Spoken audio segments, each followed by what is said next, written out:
این ترک چیستا برای زویر، برای رفیقای نامرد پس میشد میشه.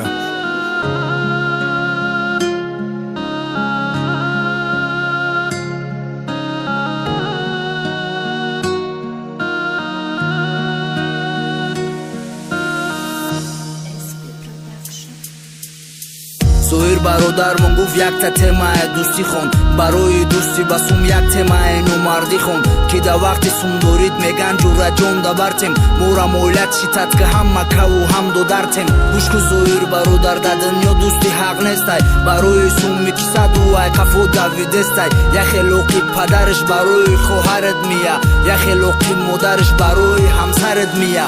میگه پاستی بودم همه دوستم فهمیدم، مادرم بندگی کرکیت برام بدیدم. اینو مردای منم چی خبا دوست گفتمیه، ای همی روزی بارد شما برام مردگیه.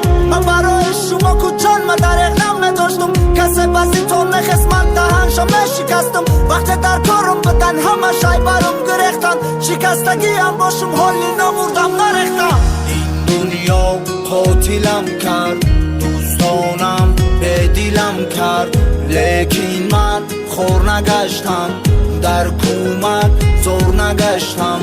در پستی تنها بودم، روزه شد به جا بودم. دوستی من کجا بودی؟ به دل دوستی ما بودی.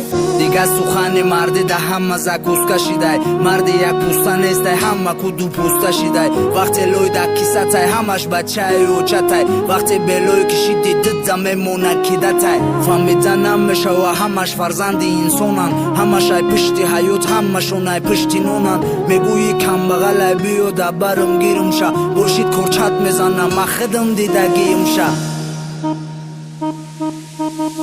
دوستی جانی تو دردای، اکا فرزندی پدرتای. انا او را دوست میگن او ای شکمی مادرتای. اگر بدم بینتا یا جا درد کنم میسوزا، پولیس بیند پاچتا میرا میخرم موزتا. بزرگارم میگفتن دادرای بطنی مادرای، ای تو داری زر خریدی ما بگن چی دادرای. زایر چشما دوشیده دوست و رفیقتم میدانی، کدام دبرت بترم دبرش میمونی. این دنیا قاتلم کرد، دوستانم بدیلم کرد، لیکن من خور نگشتم، در کمک زور نگشتم. در پستی تنها بودم، روزه شد به جا بودم.